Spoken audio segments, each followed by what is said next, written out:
Hey, P2, do you want to hear some trivia? Oh, mate, I love a good game of trivia. Guess what happens when a chook and two pelicans get together? What's that, mate? A clucking good time. That's right, you pelicans. The wobbly chook has jumped on board, keeping the bird presence strong.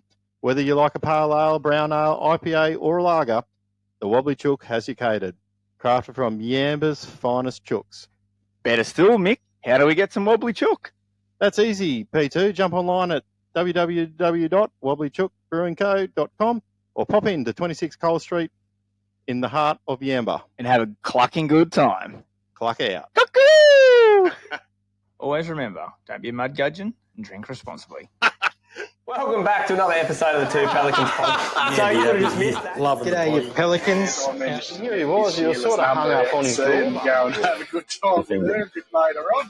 Pelicans landing in 3, 2, 1. Righto, welcome back to the Two Pelicans. This is take two for us. We just had some sort of technical issue with the internet connection. Obviously with Cyclone Alf Stewart, it's mucking around with us. But my name's Mick. My name's Bo. And we are the Two Pelicans. And I'm here to make Fishing great again. One cast, one throw, one story at a time. All right, we're going to just get straight into it because we just lost 5 minutes of our lives, so we don't want to do that again. But look, mates, what have you been up to for the week?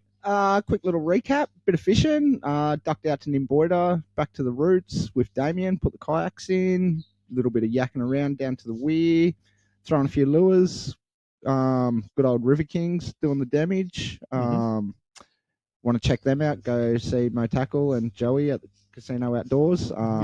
Great little wooden handcraft Aussie lure. A little bit of bass fishing, tried to do some redemption and got bit in the arse again. Oh, really? That's what we got up to before we had the tech failure. So no good. You went up the cold stream, good? Went up to the cold stream and literally got blown away, and we had one surface hit and one hit on a crank, and none of it stuck. So, and I really think that they were still hitting like we talked last episode. Bump, get out of my area. So fun. But I think the fishing's going to cease maybe for a week or two.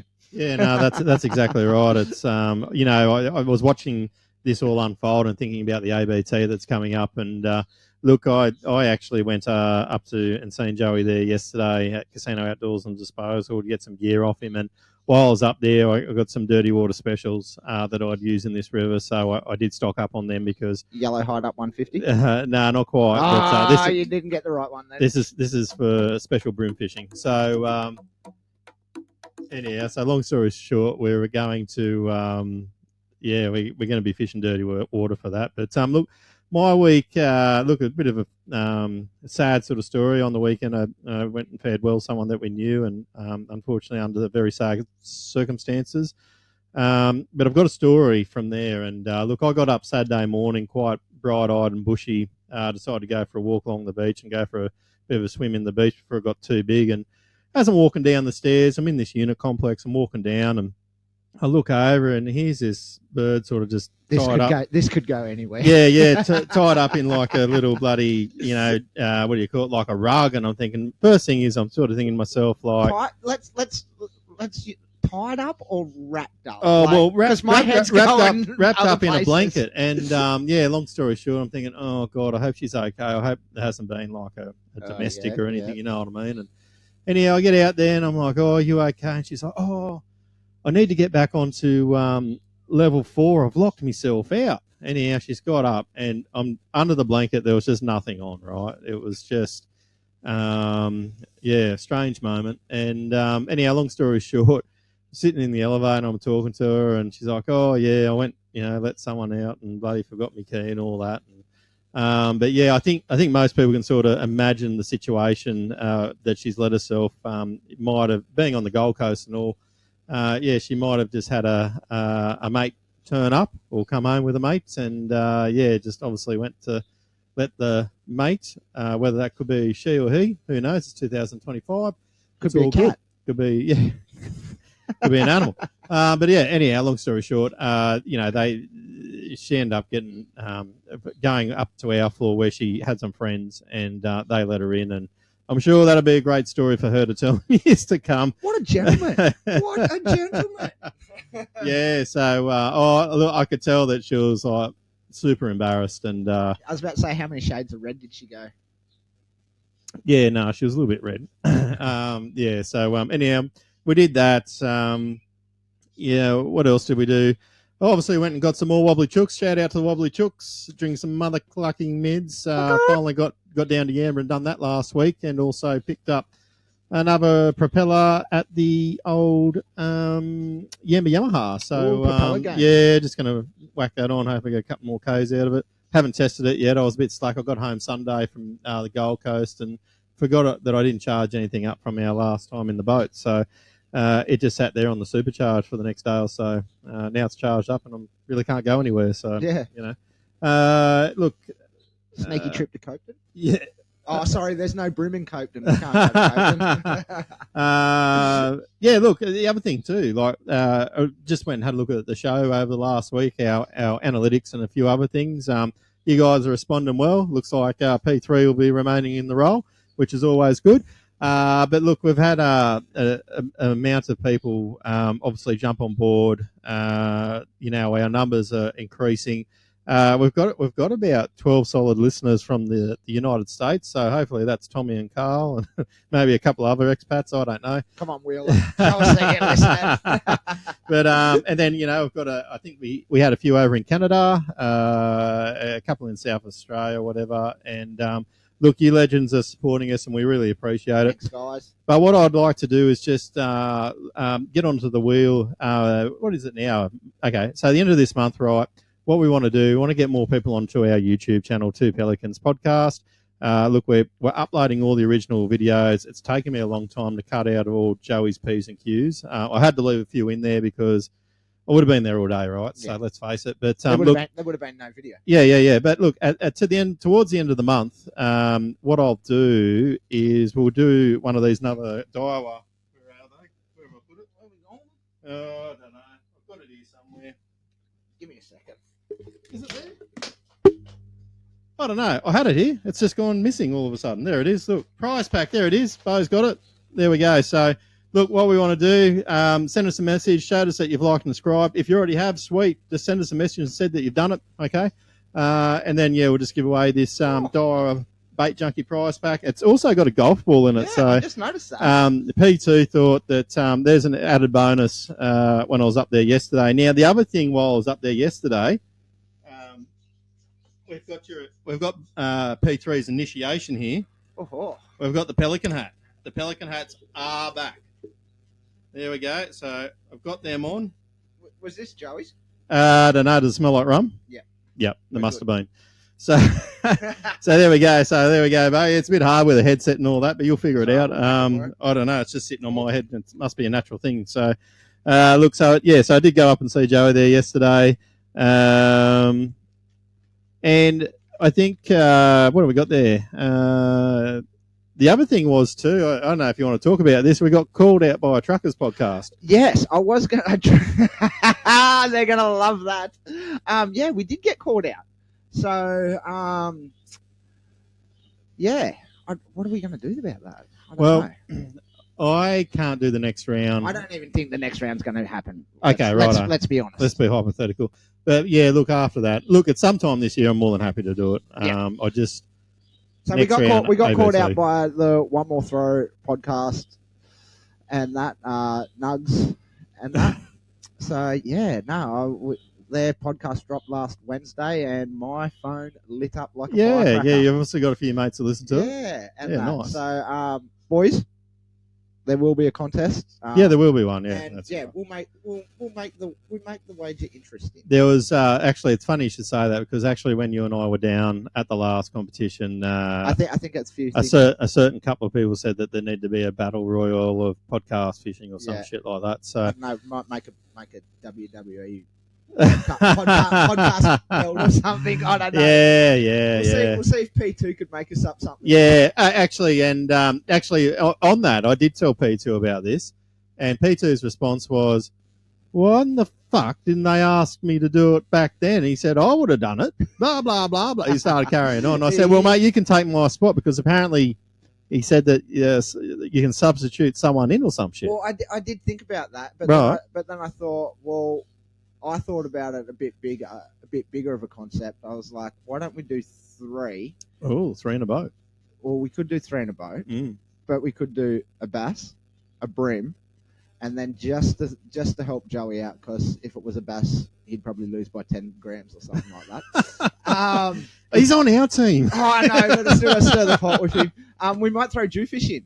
Oh, yeah. And that, because we all know that's a trifecta on the Clarence River. Yeah. The bass and the Jew. So yeah, no, why not? we'll play around with it. Watch this space, but we're not scared of a challenge. No. So look, we might just quickly cut into news because we do have a special guest today, and I don't want to keep him holding for too much longer. But the news, mates. What's been happening in the world of news? World of fishing. So straight away, we're going to go over to the States. Yep. I'm going to talk a little bit about some disqualifications and self-disqualifications, really.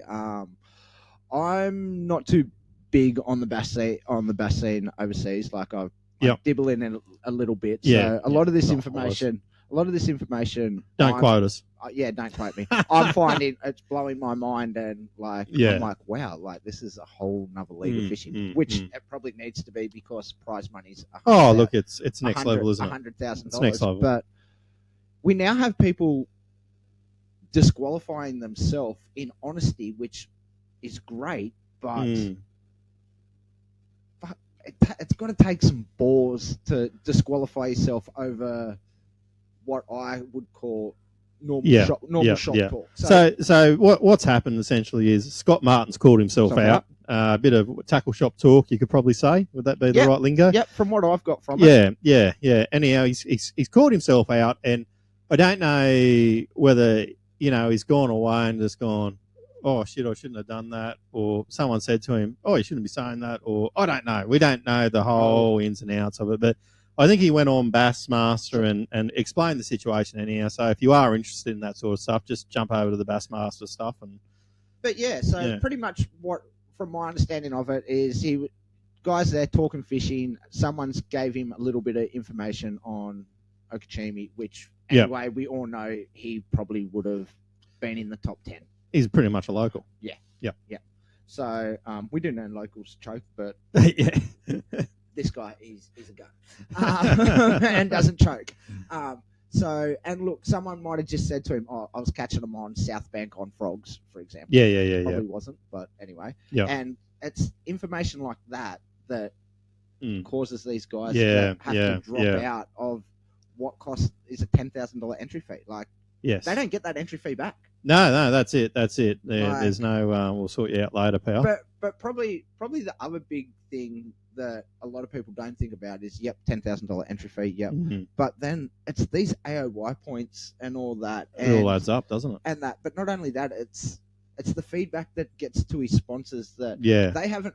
All they hear is that their boy's been DQ'd for cheating. Yeah. They don't hear the full story straight up. So then there's all this speculation and crap. Hence why I had to come out and address it. You know what I mean? Hats off to him and to the other fellas that do abide by the rules like that. Like, it is a credit to you guys. Like, I know it would be a hard bullet to swallow at any time and that. But, amazing. Imagine if Nicole started pulling out lie detectors at AVT. Yeah. Oh, just be. Look, I guess in Australia we see that as craziness, but you're right. When they're fishing for that sort of money, there has to be some stringent processes put in place to make it a level playing field, and that's what they've done. Shout out to Scott Martin for doing, I think, probably the right thing. If anything, to me, I feel like the rules should probably change a little bit. I think there was some sediment from some of the people around Bassmaster about that. Like, there has to be a level of it. So, you got to remember, he's doing shop talk, right? So he's there on behalf of his sponsors, talking about all that anything sort of fishing. And you know yourself, it's hard to sort of not say anything, if you get in that sort of shop talk lingo. Yeah, well, I'm gonna use Langers for example. Langers pulls up to a thing at any tournament and whatnot. Yep. He'll have 10 people fucking run up to him. Yep. Langers, and that, like, he Yeah. deserves that. He is one of Australia's best bass fishermen, and he's got the accolades to fucking show it all. And that, good on him, love him. But how many of those fellas have I heard when just sitting there listening? Mate, I've caught him on this bank. I've caught him on that, which is the exact same thing. It's the same thing. 100%. That happened in the States. Yeah.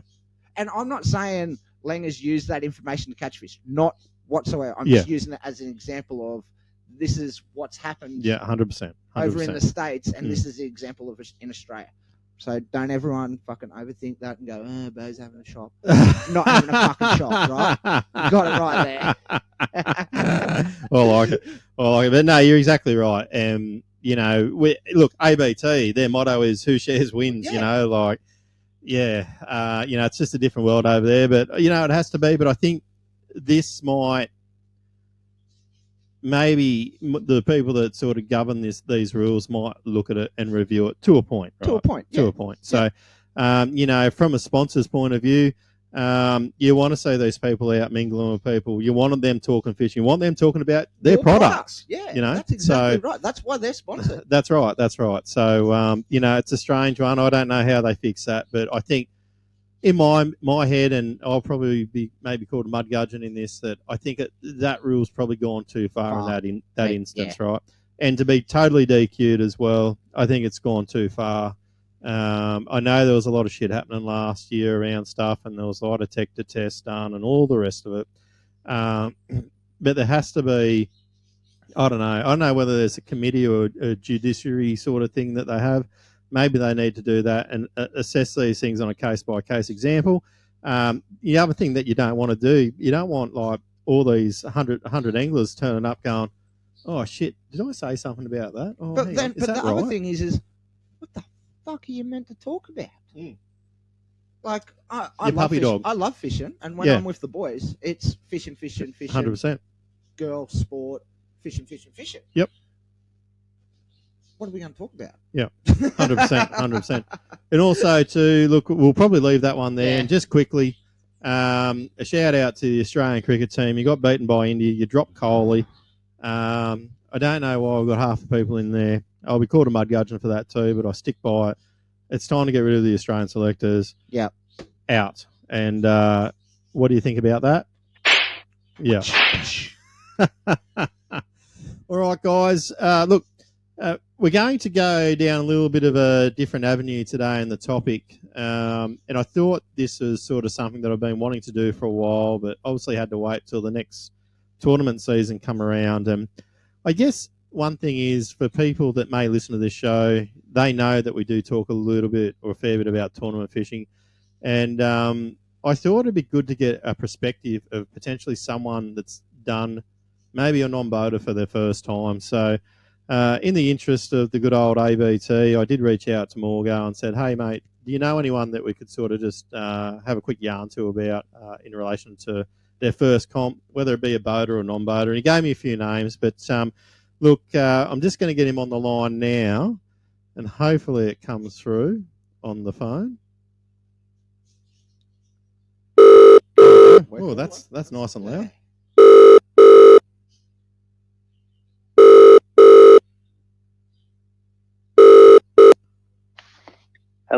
Hello, it's Michael from Trevor Hendy Surf Club. How you going, mate? No, it's Mick here from the Two Pelicans Podcast, mate. How you going? You shag 'em, we bag 'em.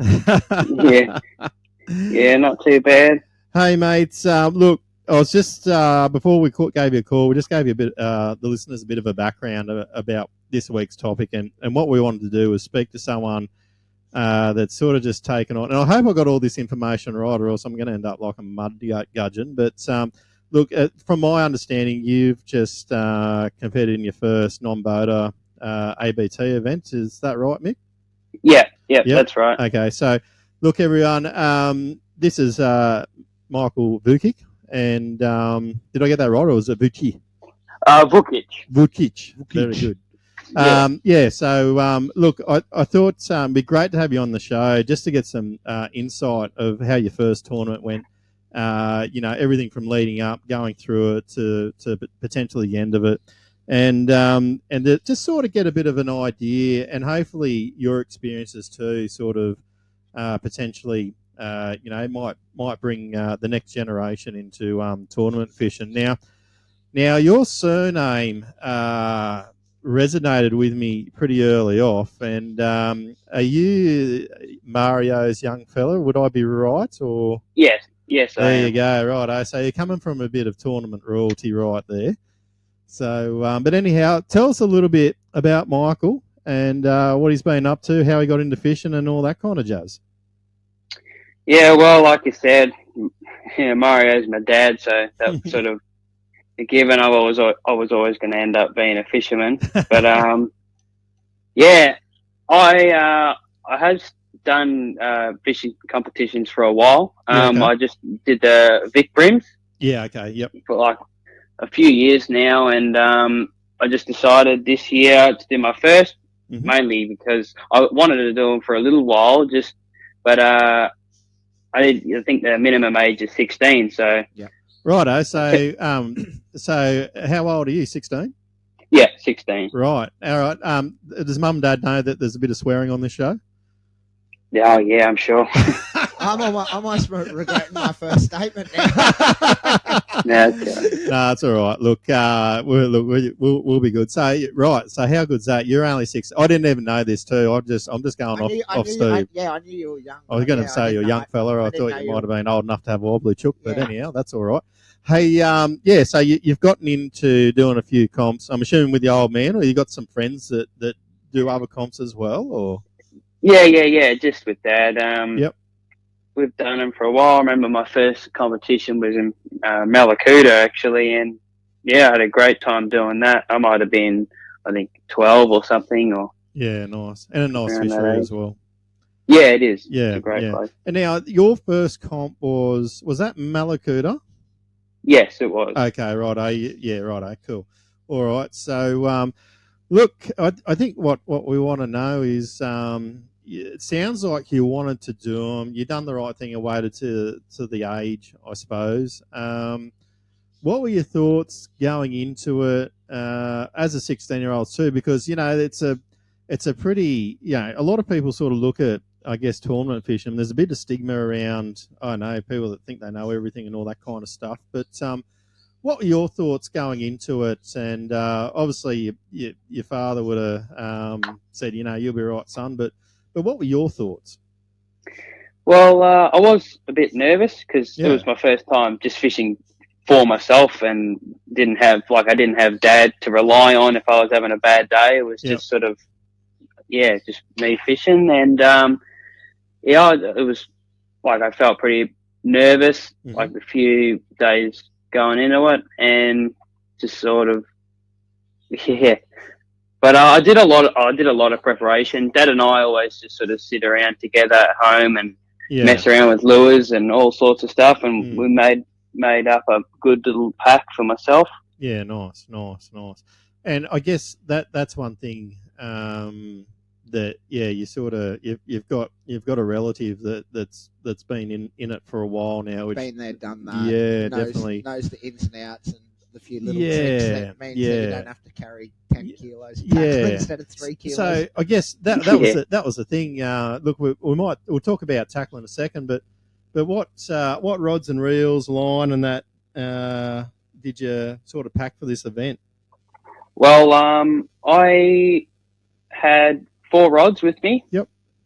I had a Daiwa TD Commander, an Infeed EX, Daiwa Infeed EX, and I think 2 of those actually, and Samurai Reaction. Yep. Well, that's good because Daiwa looks after us and supports our show, so that's really good.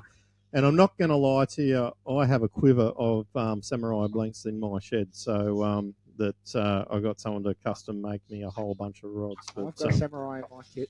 Yeah. So that's pretty good gear, mate. What reels are you running with that? The comp day I ran 3 Daiwa Exists. They all hand-me-downs from Dad, or you got a really good job? A few of them were. Yeah, I think 2 of them was, and I bought one just recently, just the 22 exist. Yeah. Look, one thing I'd say about the dial stuff too, I'm using Certates from like 15 years ago. The poor man doesn't pay twice. No, right. They're a good quality product. But all right. So, and look, just talk us through. Were you running braid or straight through, or what? Yeah, what I was running. I believe 16-pound braid. Wow. I was mainly using the Daiwa Expedition. Yep.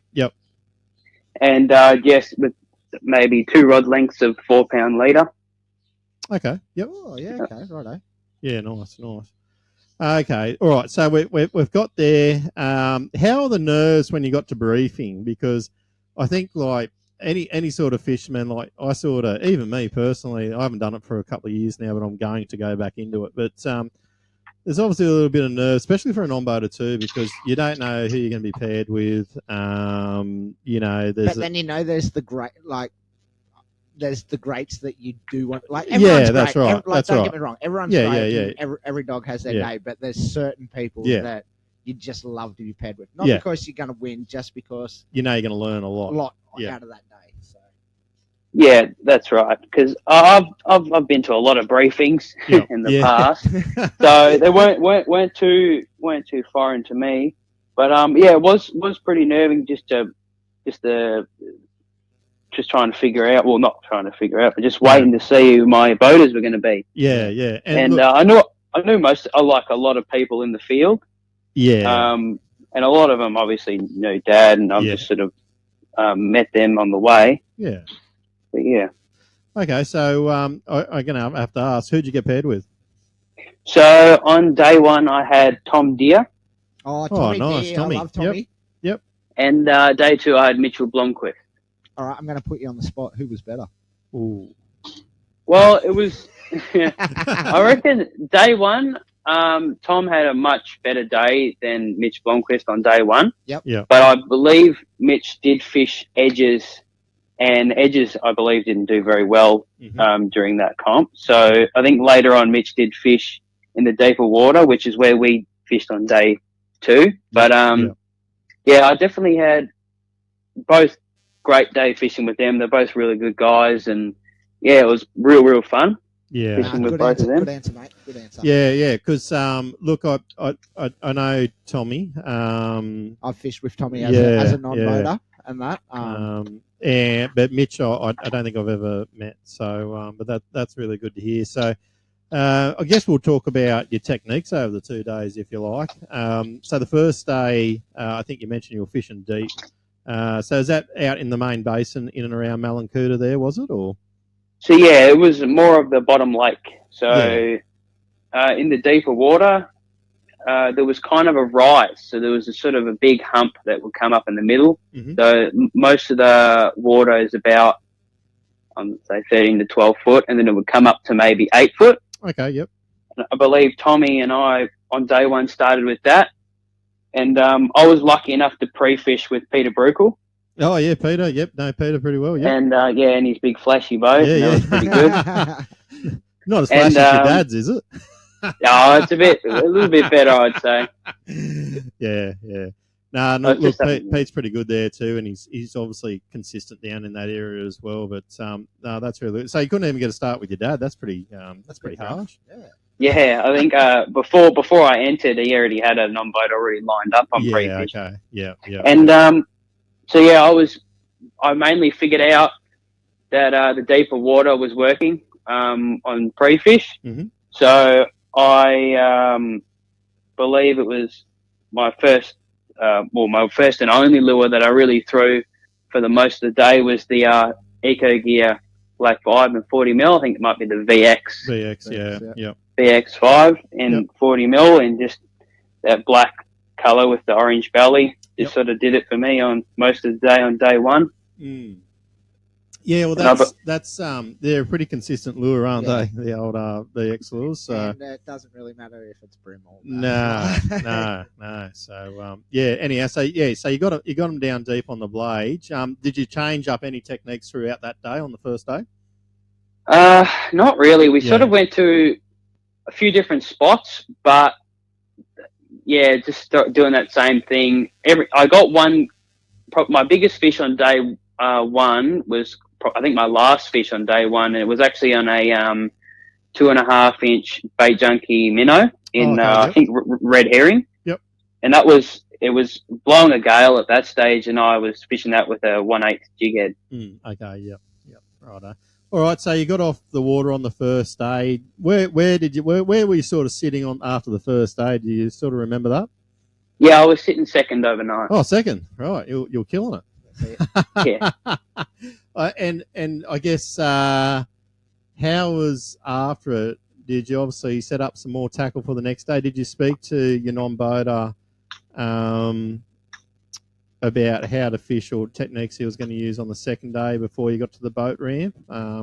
Was there any intel like that, or? I actually didn't. I think mainly it was just what time to be at the ramp. Yeah, understand. But I think he also did figure out later on day one that deep was the go. Yeah. For most people. Yeah. And so I actually had 4 of those VX blades with me, and I lost 3 of them to Taylor. Oh, no. Because we were fishing a lot of Taylor schools. Yeah.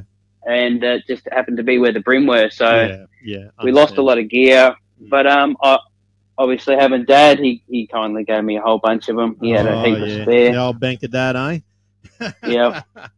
All right. So, you come around to day 2. You jump in with Mitch. How are you feeling this time? Like you've turned up to your first non-boating comp. You're sitting in second. There's obviously a belief there that, you could probably take this out if it goes well for you. How are you feeling like mentally, and what was your thought process as you sort of got to your first spot for the second day? Well, I was a bit nervous because I did know that Mitch didn't have as good a day as Tom on day 1. Yep. But I was still confident that if I just grounded out that I would get my 3. Yeah. But okay. I remember just telling Tommy and Mitch on like the first few minutes of the day that I was always just planning to get 6. I'd be happy with getting 6 fish for the 2 days. And I just, going in with that attitude, I didn't really feel too nervous. Mm-hmm. I believe it actually was the highest I've ever sat overnight in any competition I've done. Yeah. So in that regard, it was pretty cool. Yeah. But going into day 2, we actually fished kind of the pretty similar area to where I fished day 1. Yep. And just doing the fishing kind of the same fish. Okay. Really. Yep. And did Mitch say anything to you in the morning? Was he a little bit nervous for you and for himself, trying to, knowing that you were in such a good position to win, to feel the pressure to try and get you some fish? I think he might have, but he did tell me pretty early that he found the spot, and he was quite upset that he didn't fish it earlier on day 1. Yeah, that did hold a lot of fish, so he was quite confident in that regard of going to that spot and being able to catch some fish. Mm-hmm. And we pretty much did. And I mean, I caught heaps of fish with Tommy on day 1. It was so many. Compared to, I think a lot of other people struggled, and a lot of people only caught the bare minimum, and Tommy and I probably almost caught 20 fish each.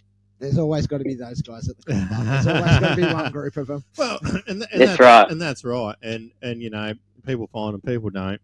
It's how you deal with that and move on to the next one that matters, I think. It's what you learn from it. And you got to, that's right. You got to learn from that as well. So, Michael, that's really good, mate. And so anyhow, can I ask you, did you get your 3 fish on the second day? I did. Okay. I ended up getting 3 fish for, I think, around just over 2 kilos. Yep. And that just ended me up in 7th spot. Okay, so first comp you had a top 10 finish, it wasn't out of 12 people, but it was out of, I think it was about, how many turned up to that? About 50. I think 50, just under 50, I believe. Yeah.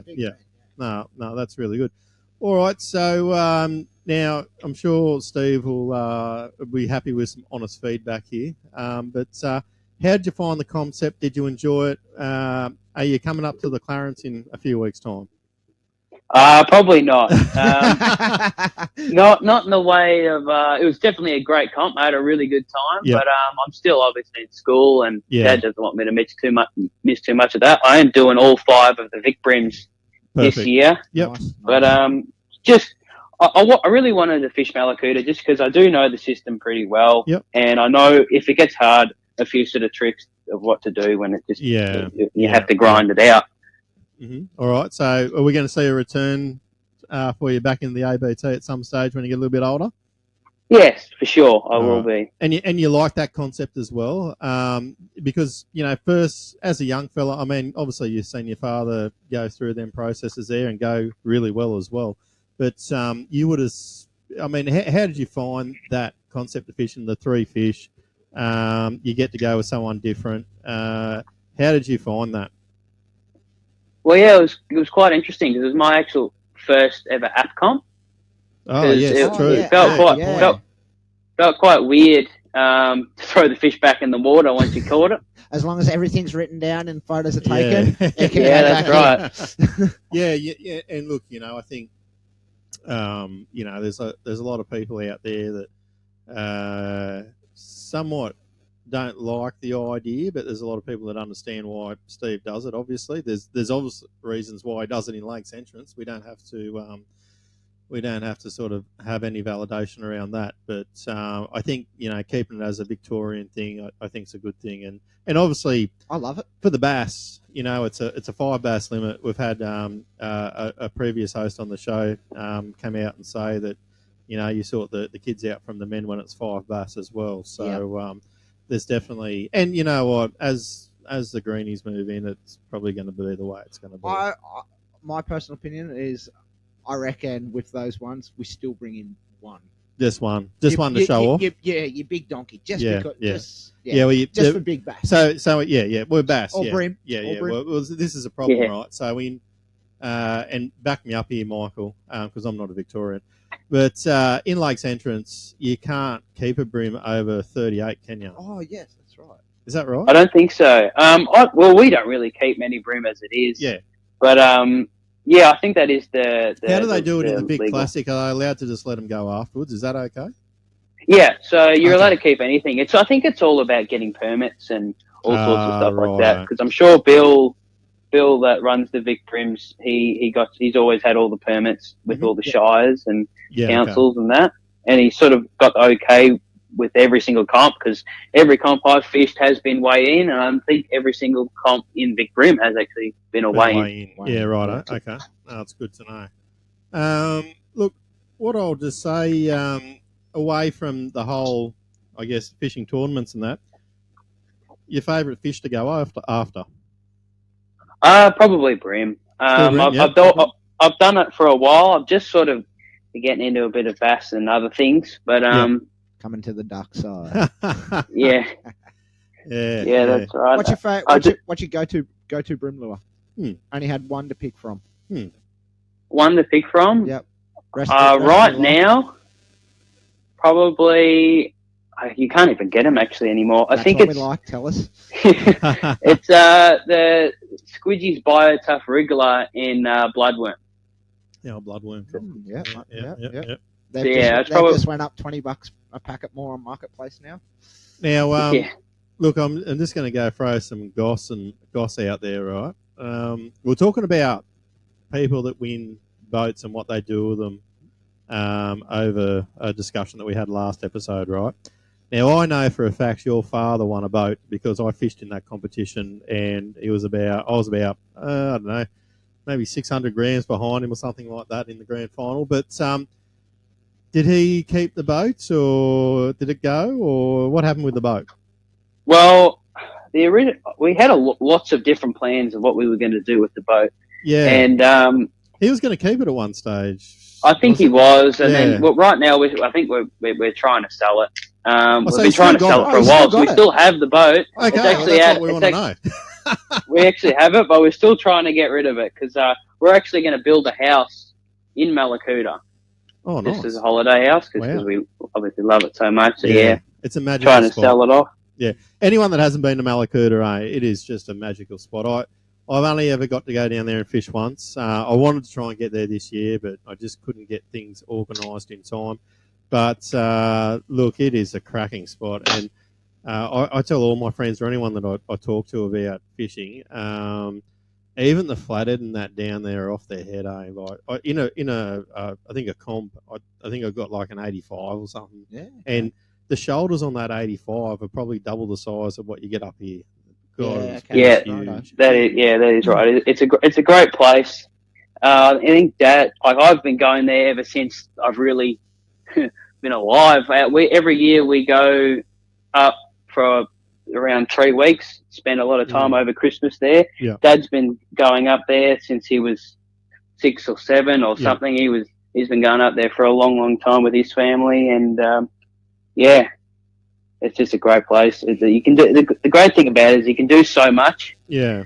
Because you can go right upstream and possibly even get bass. If you go all the way down, you can catch yellowfin up the front. You can go fish flats. You can get meat a flathead. You can no, it's a great place. I think I didn't really the colour of the water. I couldn't really do it at Lakes Entrance, but when I was down there, sight fishing for bream down the front was definitely the highlight of my. No, so I was throwing unweighted plastic, so I was throwing out past the bream and then just burning it back, but sort of keeping it nearly on the surface, like throwing on a 145th or something like that. Nice. And just watching them just turn and go for it was just it was pretty cool to watch. It was pretty cool. But look, anyhow. Look, mate, we better let you get back to study. But yeah, so you got some interest outside of fishing before we go? I guess. Well, I'm doing a thing called VM at school, so I just doing currently engineering studies. Yeah, nice. So that sort of area, I might go and work there or whatever. I'm doing sort of, you could say, a part-time apprenticeship at a precast concrete place. Working with a few Boilermakers. Yeah, nice. So we know who to ask for a loan for in another 10 years' time. Some good hard work and working dollars there, that's for sure. Yeah. Hey, look, Michael, thanks for your time today. We talk on this show about making fishing great again, and it's great to hear, I guess, 2 things out of this. Someone competing in their first non-boater event, but hearing someone at the age of 16 as well doing it, I think it's a bit of a testament to yourself. But I hope people that listen to this, or even some young people that listen to this, or even a couple of parents know that everything's okay in that sort of realm. I think most anglers are pretty good and pretty genuine these days, and most boaters look after the new guys. Are pretty respectful. They've got kids of themselves, so that's right. They understand. So we hope. I hope that just thank you for sharing your experience, and we hope that moving forward, hopefully the next generation of anglers come in and get amongst it. Yeah, that's it. It's all great, I suppose, because in the Vic Brims, obviously there's lots of prizes for junior anglers and all sorts of stuff. And I remember, I think I won the first ever Junior Angler of the Year. Yep. And it just encourages heaps of people fishing. And I know there's not much to do with that in ABT, but it just goes to show there is still a bit great for young people getting into it. They're still young, and that's right. And I think local round that we run here have a junior prize. Yeah, the event that you run as well. Bass so Electrics, Bo does like Bass Electrics. The juniors. Yep. So it's well recognised, and I think most sponsors recognise that there's a need there to look after the next generation. The sponsors love the kids. Yeah. There's nothing better than them seeing. I'll use Atomic for example, with a dozen kids running around at comp wearing their hats. The guys love it. But yeah, thanks heaps, mate, for coming in on board, guys. Jump over, have a look at him. This is the future coming through, and he is a little gun. All right, thanks, Michael. Thank you. Soon. Cheers, mate. Bye. Yeah. Bye. See you, mate. All right. Oh, you cut him off. Sorry, buddy. That's all right.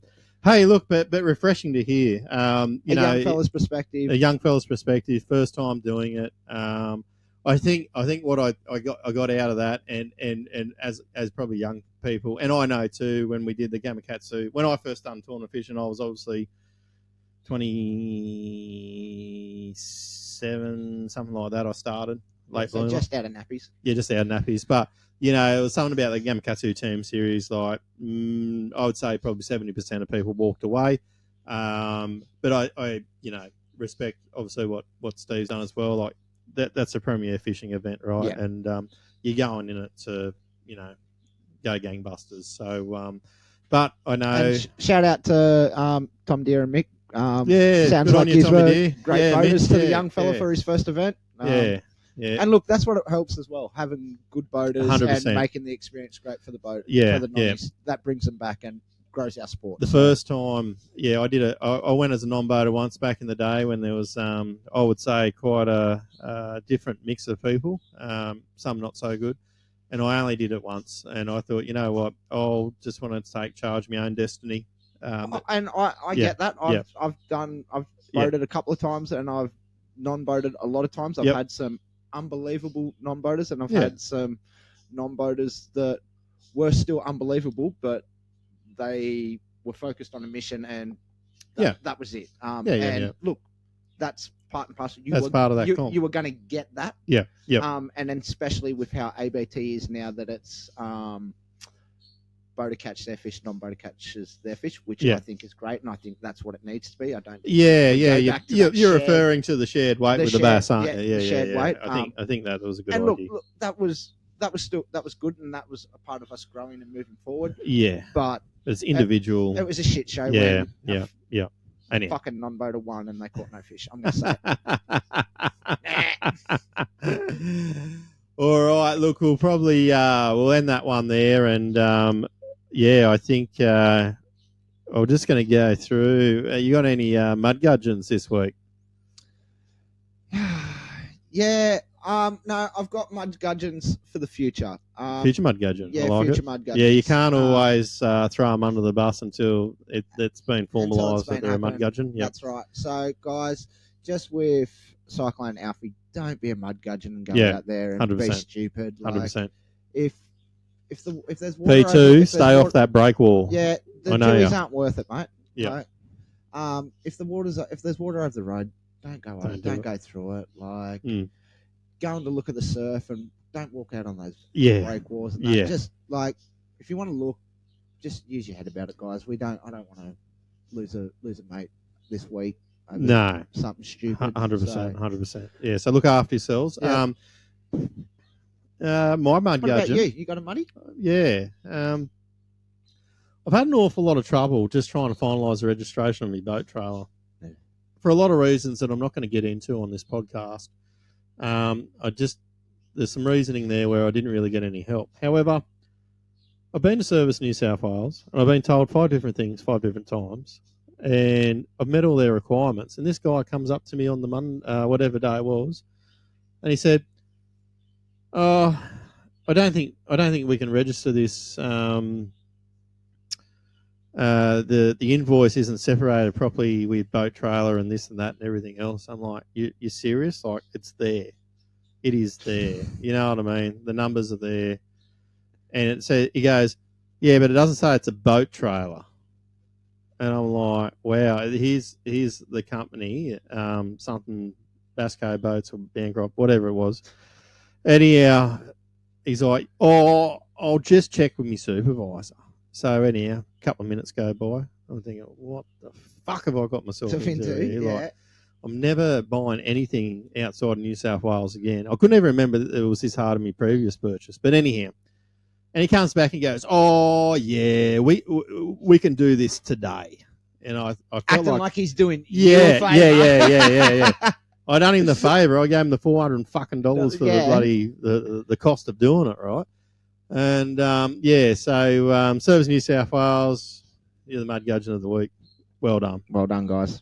You'll probably be it again too some stage this year. All right, guys. Look, we're probably going to just wrap things up there. As we mentioned at the start of the show, We've been very lucky. We've been recording now for close to 50 minutes. We had the internet cut out there before, so I really don't want to ruin the opportunity to get this through to you. I think it's been a good yarn today. It's been a different insight and a different point of view from the next generation fishing. I hope you all enjoyed that. But look, like I said, please go over, follow us on YouTube. We're going to do a prize pack at the end of the month with Daiwa. Thank you, Daiwa Australia. And we've got a cool thing coming. We're just working out. We've got a new sponsor coming, and stay tuned. New sponsor. Yeah, new sponsor, and I will need you guys to help us out to make this work, because without you, this doesn't happen. Anyhow, so I think all in all, I think we might just wrap it up here. Just get back to that YouTube. Two Pelicans Podcast. Send us a message to pelicanspodcast@gmail.com or send it through the messenger. We are on Spotify. We're on the fruit stuff as well. Jump on there. Drop us a line. We'll put a poll up. We haven't decided what that poll will be. It'll be something around, I guess, would you do a non-boating event? Yeah. It's probably the poll. Would you do a non-boating? And my Pelican's actually trying to make out with me here, so it's probably time to go. You've been listening to the Two Pelicans Podcast. I just lost my Pelican. I'm Mick. I'm Bo. And we are the Two Pelicans. Chew! You!